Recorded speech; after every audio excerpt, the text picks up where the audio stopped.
Goblin launch detected.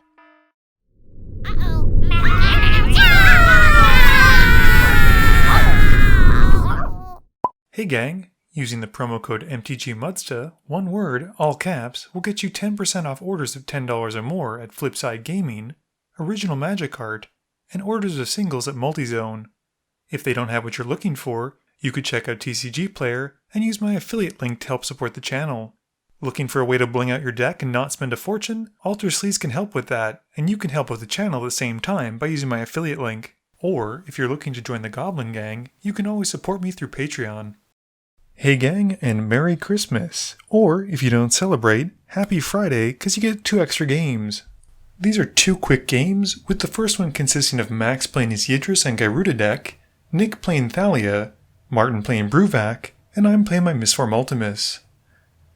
I win the die roll and start us off. I play an island, passing. Max plays a bayou. Nick plays a Myriad Landscape, which comes in tapped. Martin plays a snow-covered island, passing back to me. I play an island for turn and cast Sword of the Animist. Max plays an island as well, casting Sakura Tribe Elder and sacrificing it at the end of turn as he passes to Nick. Nick plays a Plains and casts the oddly fitting Thalia's Lieutenant. Martin's turn has him dropping another snow-covered island and casting Persistent Petitioners. I draw for turn and play an island. I cast Soul Ring and then bring up Mistform Ultimus, passing to Max. Max plays a Shizo Death Storehouse and is able to tap one of each color he needs to cast Yidris. Nick plays a Plains, and we see a Thalia come in.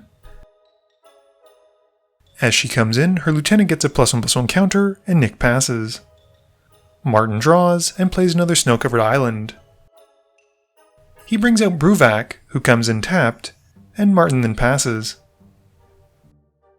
I play an island, and cast a tap Phantasmal Image.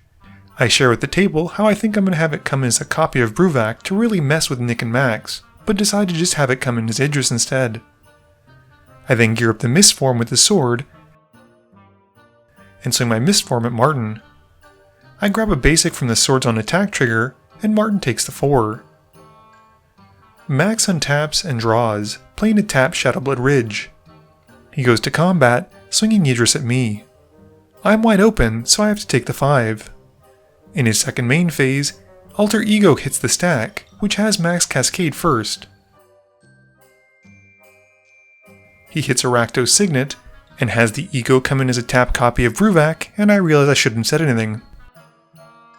Nick plays a Plains, and 4 mana gets him a Kindred Boon. He names Human as it enters, and passes. Martin plays a Full Art Snow-Covered Island, and taps 4 mana for Nick's Lotus, which comes in tapped. He then passes to me. I untap and draw, playing an island. I swing both creatures at Max, and go and grab an island with a Sword on Attack trigger. Max then takes 9, 4 of which is Commander. In my second main phase, I tap 7 mana to cast a Galecaster Colossus, who lets me Cascade, hitting a Mirage Mirror. It then comes into play tapped, and I pass to Max. Max untaps and draws. He plays a tapped Rogue's Passage, but doesn't need it as he hits me for 5 with Yidris again. His second main phase has a Necrotol hitting the stack, and Max gets to Cascade. He goes pretty deep this time, hitting a Talisman of Curiosity, and the creature then enters. Max isn't short on good targets to hit, but decides on my Colossus. Max then pays the companion cost to put Gyruda into his hand, and he passes to Nick. Nick plays a Nykthos and just passes turn.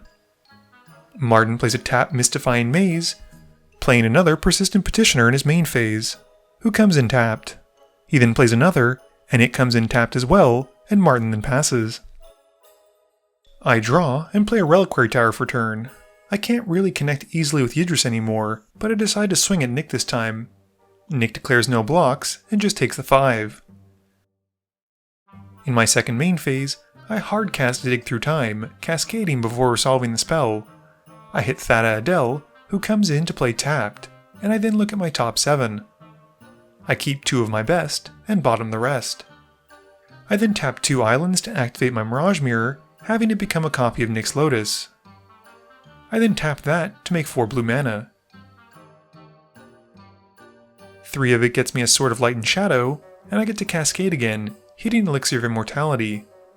I then pass to Max with 1 blue floating going away. Max draws and plays a tap Kessig Wolfrun. He then goes to combat and throws Yidris at me. I think about blocking with Mistform, but honestly he'll still get the Cascade, so I just take the full hit. In Max's second main phase, Gyruda then hits the stack, and Max cascades into a Solemn Simulacrum. Gyruda then hits the field, and because there are 2 Bruvacs out, it means that Nick and I mill 16, while Martin and Max only mill 8.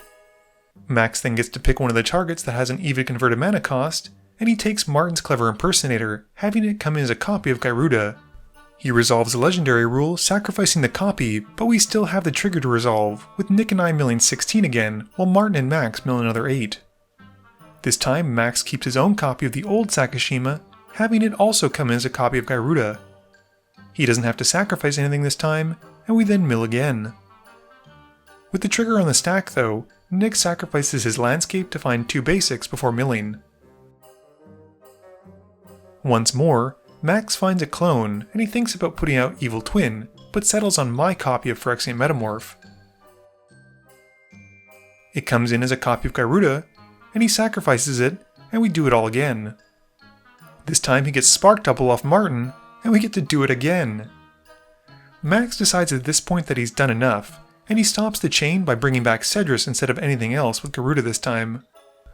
With the last trigger having resolved, Nick also realizes that he binned Ulamog, and he has to shuffle his graveyard into his library, and Max then passes turn. Once Nick's done shuffling, he untaps and draws for turn. He plays a Plains, and taps Nykthos to activate it, plus the remainder needed to cast a Hallowed Burial. With that on the stack, Martin has Max milled 2 by activating one of his Persistent Positioners. Everything else then goes to the bottom of our libraries, and Nick then casts a Bygone Bishop and passes. Martin plays an island for turn, and then recasts Bruvac, passing to me. My turn has me drawing, and then pay 2 to cast one of the cards I kept with my Dig Through Time. It's a Thassa's Oracle, but Martin counters it with Counterspell. Once that's finished, I activate my Mirage Mirror to become a copy of the Bygone Bishop, and give it the sword. I then hit Max for good measure with it for 4, and gain 3 life, plus return the Oracle to hand with the sword trigger. I'm then able to recast it unopposed in my post-combat main phase, and with only 1 card left in my library, I win as the Oracle trigger resolves. For the second game, we've got my friends the Danish Dudes, and I have Jesper, Mads, and Adam joining me playing a game. Jesper plays an island and passes. I play Tap Sacred Foundry, passing to Mads. Mads plays a snow-covered forest, and he taps it, casting an Elvish Mystic, and passing to Adam. Adam plays an Overgrown Tomb, taking 2 to have it come in untapped. He then casts a Mana Crypt, followed by a Chrome Mox, exiling the Massacre Worm under the Mox's imprint trigger. He then casts the fabled turn 1 Marin, and passes, with things looking kinda grim. Jesper plays an island, and plays Everflowing Chalice, putting 0 into it. This lets him cast Emery for only 2, and he mills himself as she enters for 4. I draw, and play a mountain. I cast Expedition Map, and pass. Mads plays another snow-covered forest, and casts Reki on turn 2. Adam rolls for his Crypt, and passes, playing out a Jund Panorama, and then casting a Soul Ring. Enough with the mana rocks already.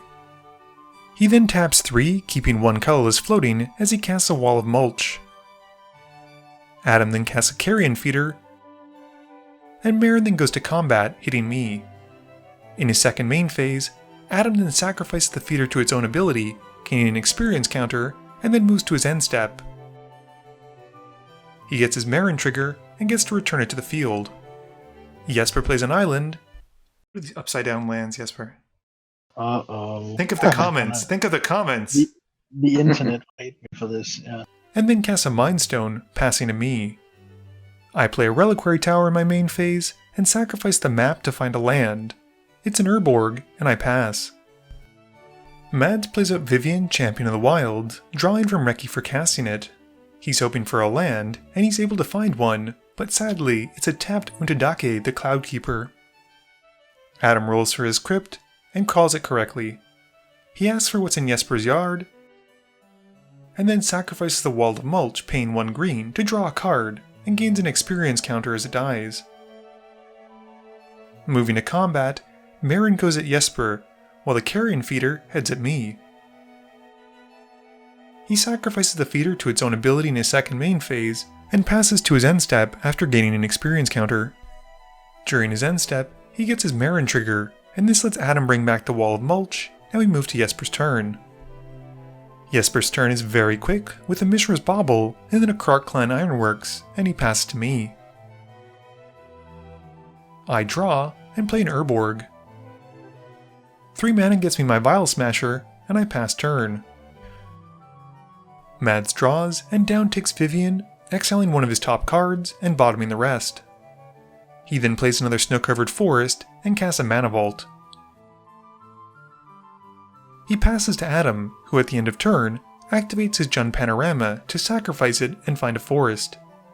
Adam rolls for his crypt, and finally gets punished for it. He plays a forest for turn, and then taps 7 mana for a Protean Hulk. No one at the table is thrilled to see this except for Adam, and Jesper decides to counter it with Force of Will, exiling a blue card and taking 1 rather than pay the cost. Adam then casts a Deathrite Shaman and goes to combat.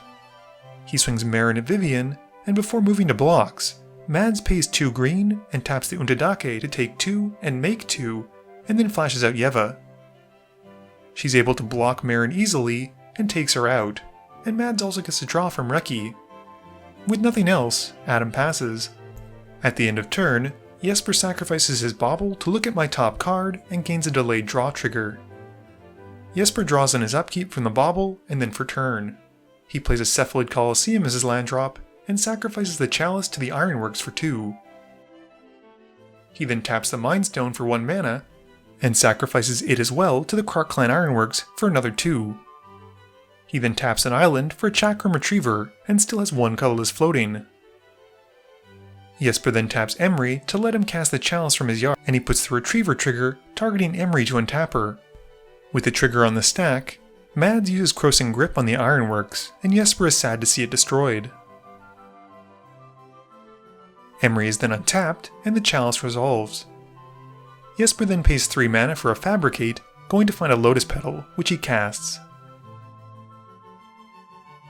He's able to essentially generate infinite blue mana at this point by sacrificing the petal, then tapping Emry to bring it back, and using the Retriever trigger to untap Emry.